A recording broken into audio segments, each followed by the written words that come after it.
Welcome to the SaaS Revolution Show. I'm your host, Alex Theuma, delighted to be joined today by Tom Lavery, who is the CEO and founder of Jiminny. Welcome, Tom.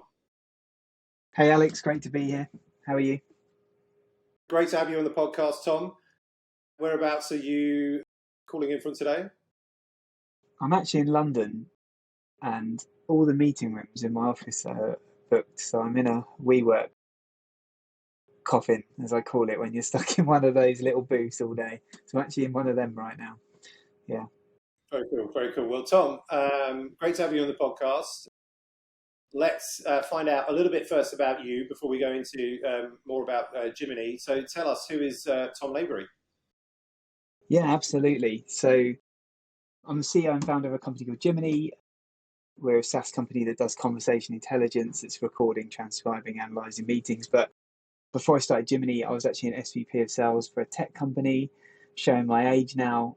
I did that for nearly 9 years, sales management before that, and started off, working in sales. So I think next year is 20 years in business and sales overall, which has flown by, really. But yeah, started in sales management very young, then was a VP of sales, SVP of sales, and then founded Jiminny. Very cool. And Jiminny, before we go to the founding story, the naming relation to Jiminy Cricket? Has anybody ever said that, I'm sure? No, but occasionally, often we get asked this. So I don't know, when we're coming up with names, we tend to err on being quite a mission-driven company and quite creative with everything we do. And I just, obviously the usual trick is to do what it says on the tin, this cloud or this. But for me, it was much more about how we could inspire sales and customer success people to be better. There's lots in our platform and product that's almost like a personal sales assistant. So that whole thing of Jiminny being your guide and your conscience. You've got kids, Alex, so you'll know you're probably a big Disney fan by default. But so the whole play is like Jiminy Cricket is your guide, your conscience. So we took that name. Very cool, very cool. And what about the founding story? So you mentioned that you've been in business and in sales for a long time. Like, why did you decide to make the leap from SVP of sales to being an entrepreneur to run a SaaS business and specifically Jiminny? Yeah, I mean, you first of all, I think a lot. You see the problem, right? So I think I loved being a sales leader. I got so much out of that. But I saw, as we scaled sales teams across, we had a team in the UK that was really successful, then in Australia, then I lived in the US for 5 years. And that visibility of performance as we scaled the business just got harder and harder and harder. Very passionate as a business about developing young people, coaching and training. But if you wind back to like 2015, 2016, it was very impossible to actually see what was going on. And living in the US, inside sales was a big thing already with the size of the country. So I could see how, where everything was going through video. I think COVID kind of sped that up with people using Zoom and Teams to sell. But yeah, really it comes from my own personal pain of trying to manage global sales teams and wanting to really bring in software that makes a difference to the sales process. Are you a solo founder or do you have a co-founder? Yeah, I've got 2 co-founders. I've got a technical co-founder. We both worked together in a previous business at Raw Gateway. We were very young back then, in our early 20s. He was the first engineer. I was the first salesperson. So we always said we'd start a business. And my other co-founder is my wife. And she works in the business too. But we've worked together for years. But yeah, that always makes for an interesting dynamic for everyone. But we think it's a benefit for sure. Are you able to separate then like work from home life, given that your co-founder is your partner? Yeah, I think so. Like, I've got 3 kids, so the amount of time you actually have to do other things at the weekend or whatever. I think that degree of separation helps with having kids for sure. I think probably subconsciously we have some rules. We work a lot in the week, and when it comes to the weekend, unless we've got deadlines or projects, we try and tend to keep home. But these are Shelley's words, not mine. Like, I'm the boss at work and she's the boss at home. That's kind of how it works. I'm the CEO here and she's the CEO of the house. I guess that's how we do it. Yeah. So I know the feeling. And what about the company? So just remind us when you started and like, to where you are now, what data can you share behind the company? Yeah, I mean, early 2016, we founded the company. We had the original idea and a different kind of guys. And then we actually started the technical build and that in like September 2016. So it always takes 6 or 9 months to build an MVP, kind of get it right. Then we spent a year in alpha beta into 2018, bootstrapped, and then raised a bit of seed money. We then kept it very capital efficient, being bootstrapped, and just take some seed money, extended that with a little bit of debt, and then we took an A round last summer.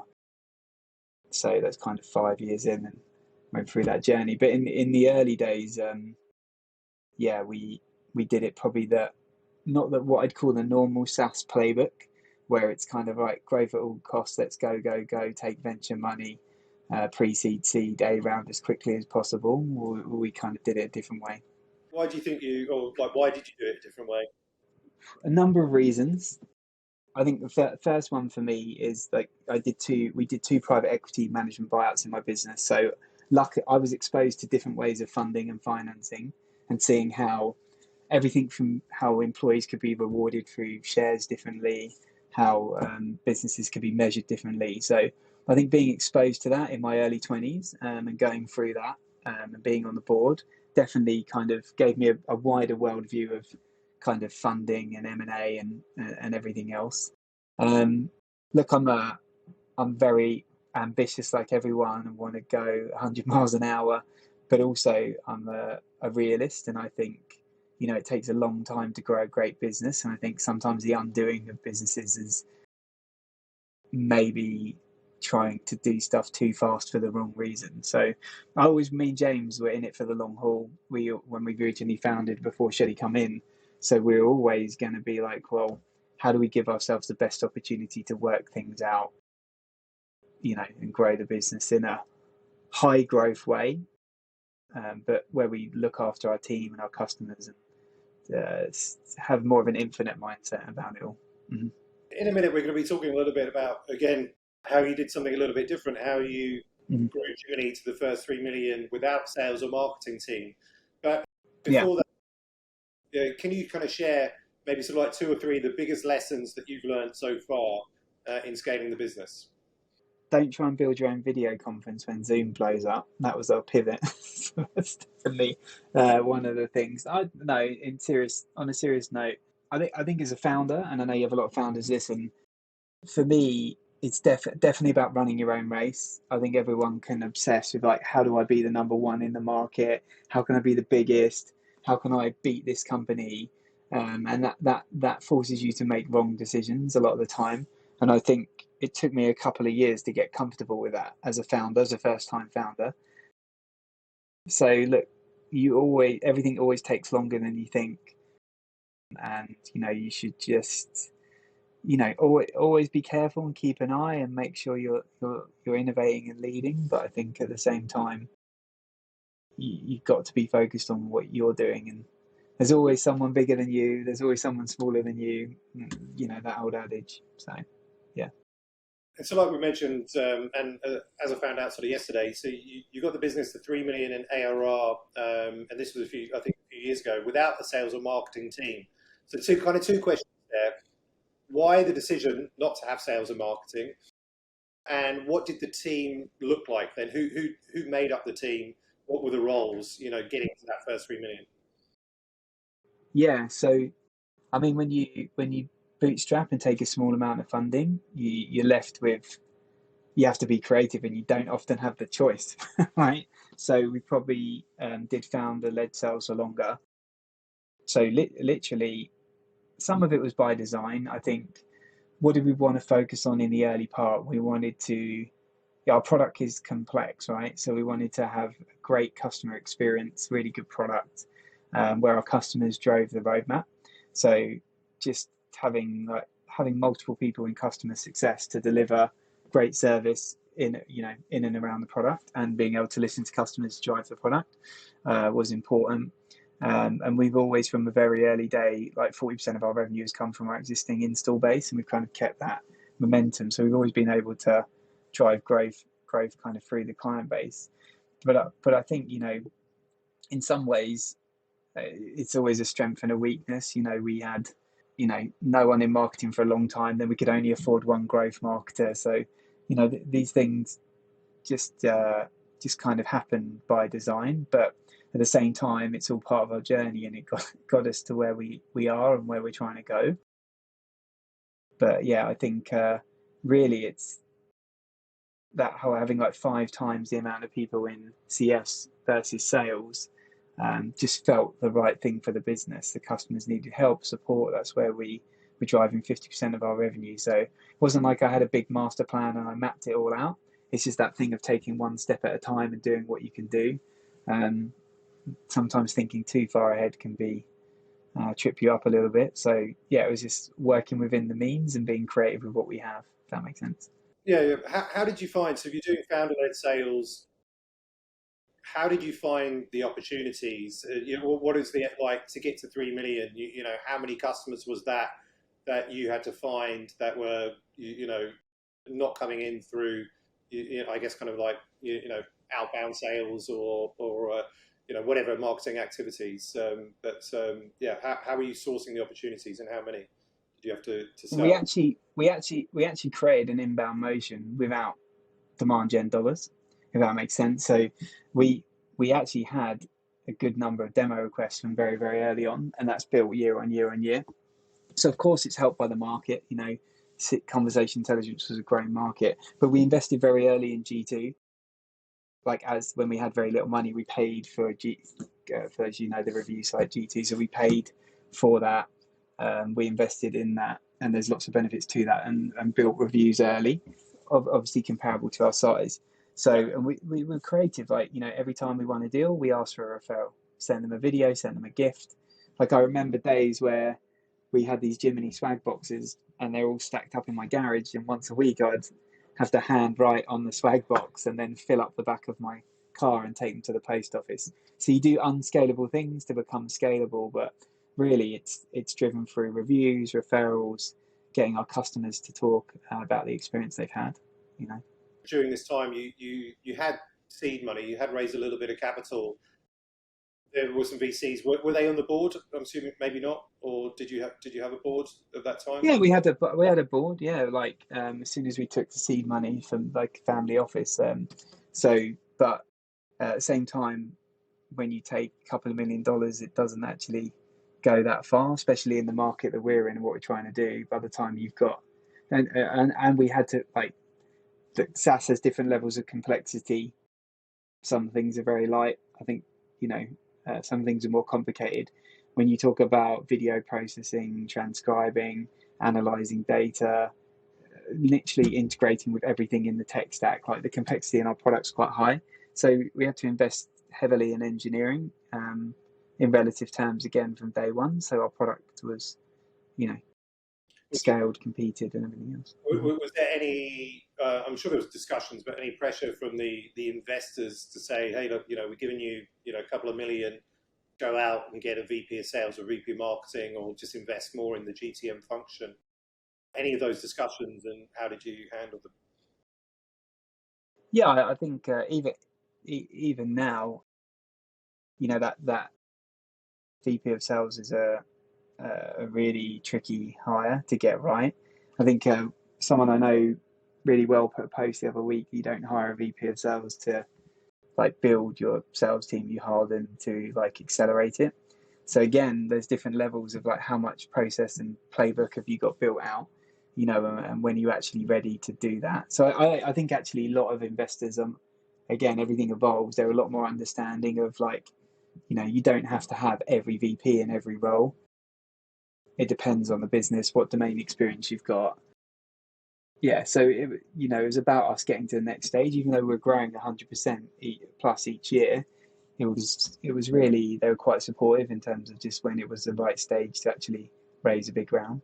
Yesterday when we spoke, that at 700k ARR, you thought you had product market fit, but you actually didn't. Mm. what were the things that made you think that you had product market fit, and how did you realize that actually no, we don't have product market fit? Yeah, there's lots of customer. Oh, I hear stories all the time from other founders, or speak to them when they wind their business down or whatever. But there's like, ARR is one metric, number of clients is another. I think it's always hard to give advice because everyone's business is different, or everyone's like vertical is different. But for me, like even being at, I don't know, 700k ARR, like if you put like one or two sales reps in and they can't sell it repeatedly quickly, and sales is never easy anyway, but to the point in which, right, it's happening now, it's a motion. I think for me in B2B SaaS, that's often the trigger. Like not necessarily how much ARR or how many customers you got, because you could have a load of money and 3 or 4 big enterprise customers, but the product doesn't scale. You could have a lot of little customers where they might be unhappy or the NPS is low or whatever. So I think really it comes down to how repeatably you can sell it to then accelerate the growth. Mm-hmm. How did you move then from doing the founder-led sales to finding this repeatable non-founder-led sales motion? What were the things that you put in place? Yeah, I mean, I won't go into the details of Big Sell on Jiminny, but we have very much like a whole kind of playbook around kind of how to use the product. And that was built from investing in our customer success team, having 1 and then 2 AEs selling closely with me. I think often people advise this, isn't it? That first 2 or 3 salespeople, when you do get past that point, having them work really closely with you, and then you're able to kind of step away and support in different ways. So it was really, really, again, not trying to rush it and just do that classic thing because I did this at Raw Gateway. We did a private equity deal. Blah blah blah. Right, now we've got to do it 10. Go and hire 10 salespeople, and often that doesn't work.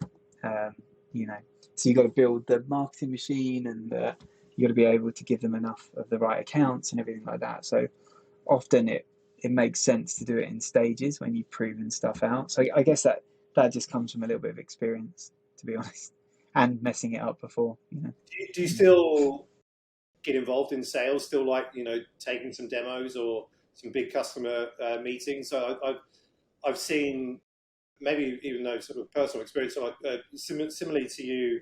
I mean, I had about like 12 years of sales as a sales exec, before starting the business, and so knowing sales, I kind of naturally adapted to founder-led sales, which really kind of helped, I think, crucially in the beginning of the business, and still enjoy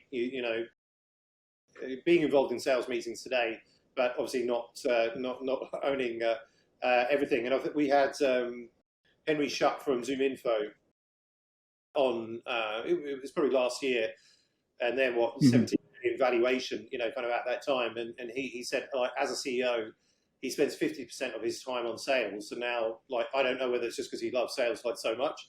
It seemed a lot for a public company CEO, but I guess kind of getting to the question for you with that sales background, having led sales, like how much sales are you doing now?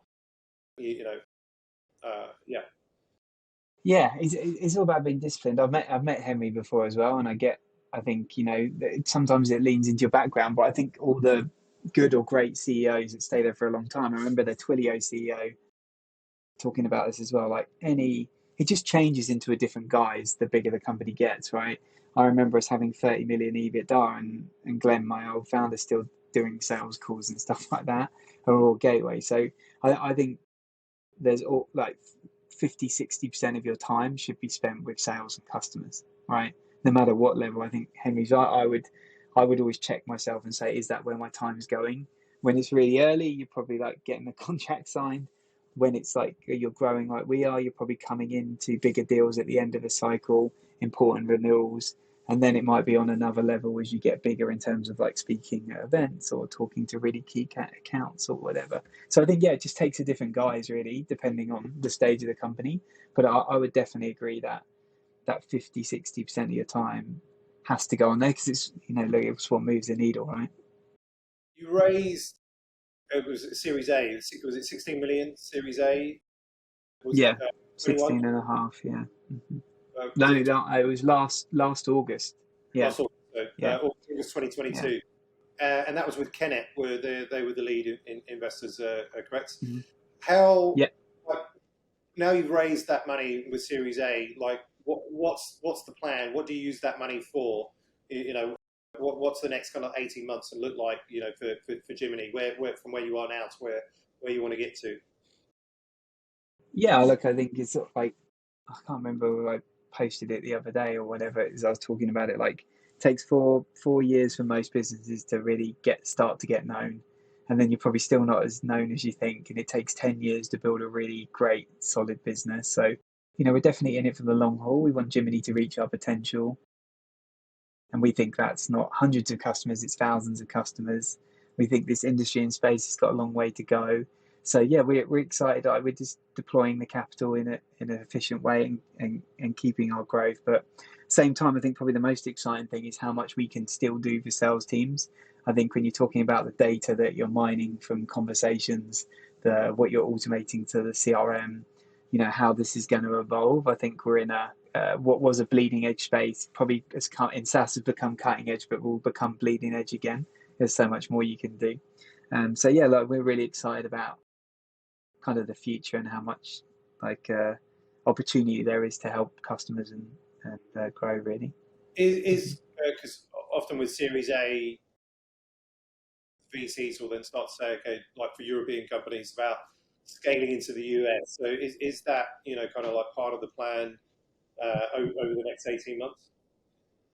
Yeah, look, I think we've been very lucky. Like 50% of our logos always come from the US. It's with that like customer brand awareness. We work with a lot of SMBs and mid-market companies that talk. So we've always had a good stream of our customer base coming from there. Doing a full launch and going is a completely different thing. I think we had our big company kickoff in Bulgaria, or like we call it a Jiminny Business Update. We do 2 global ones and 2 local ones a year. But ultimately, it's about focus for us. You know, if you take our total addressable market, there's 1 million software companies, and with our average contract value, it's $23 billion. I mean, it's too big, right? So, like, if you just say, like, how do we be the leader in Europe, you know, today? How do we be in every conversation there? How do we really service and learn from those customers, build the best product for customers here? At the same time, we obviously work with lots of companies in the States, but there'll be a time when we're kind of ready. I think when you go with 2 hours between Bulgaria, I've done it before, when you go that degree of separation of 5 hours, 8 hours time difference, the business does really change. And I think, you know, we'll be ready for that at some point, but not right now. I guess focus is the key. Yeah, very cool. Moving into the quickish fire rounds now, Tom.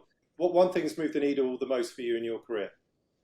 I actually think we do some in-house training called Insights Discovery, which is personality profiling. And really, it's just a very simple way of telling you what your personality is like. Are you detailed? Are you high energy? Are you very direct? Are you caring? Whatever. And I think, you know, when you do that training as an individual, when you then do it as a team, when you do it as a senior leadership team, that everything is about how you communicate. You know, whether you're selling as an individual contributor, whether you're communicating with your own team, building a team. So probably something that's always a work in progress for me is like how well I communicate, how well I listen, how I adapt and change to different situations. So I think doing that training 12 years ago and then putting my own business through it, definitely one of the best things we've ever done. Because, you know, when you I didn't go to uni, but I went to college or school. When you're in business running SaaStock every day or vice versa, you know, all it comes down to is people management, people skills, communication. No one teaches that at school. You never get taught it. And actually, when it really boils down to it, in business anyway, like really all that matters is that. So any which way that you can fundamentally improve those core skills, I think that was an eye opener for me and probably what moved the needle the most. Not an expert, work in progress as always, but yeah, definitely always trying to get better. Another thing they don't teach in school is sales, which I don't know. Oh yeah. They certainly didn't. What's the best advice you've ever received?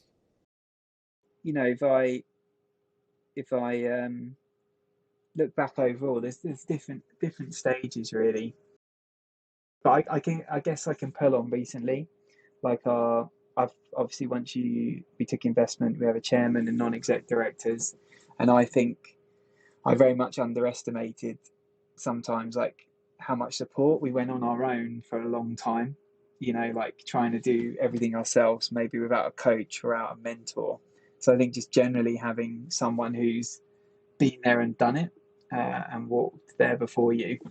And then I think, I think sometimes probably the best advice that I got recently is, that thing I talked about earlier about how to focus as a business, like what is your strategy, and really drilling down by being pushed on what your strategy is, because usually you get to the surface level and how are you getting down. So I think being challenged for me on how focused we are has fundamentally changed how we think about running this business and how we grow and move it forward over the next 5 years. So it's definitely the best bit of advice I've got. I'm sure I've got others over the years, but that's the one I remember most recently. Yeah, I mean, I've I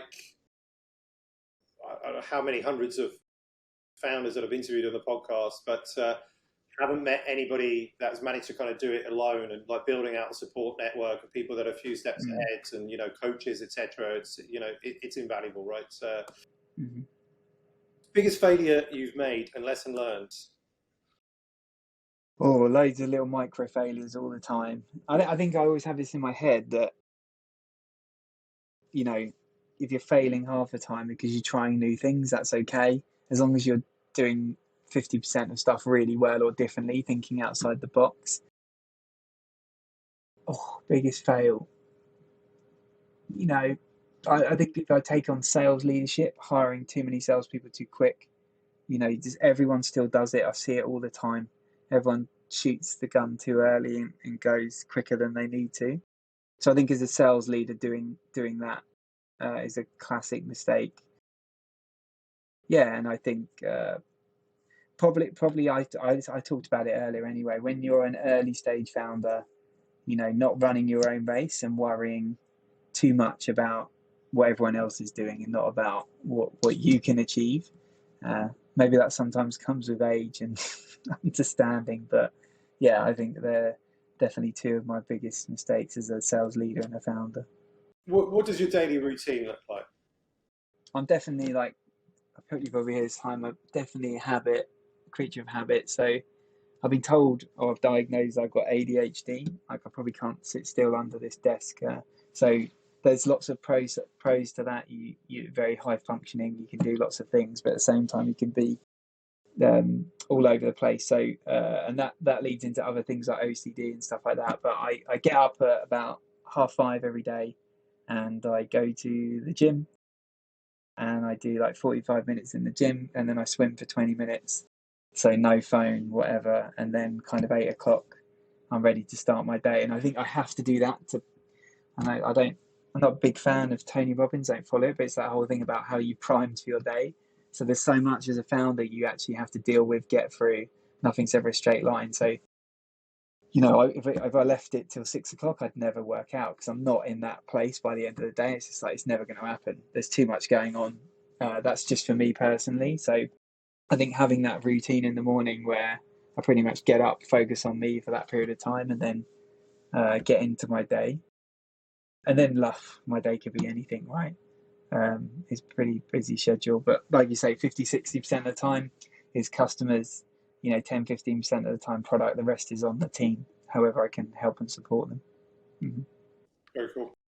So Tom, we come to the end of the podcast. Where can people find you and Jiminny online? So if they want to reach out to you, where do they find you? And if they want to find Jiminny, where do they go? Yeah, my email's at tom@jiminny.com. That's JIMINNY.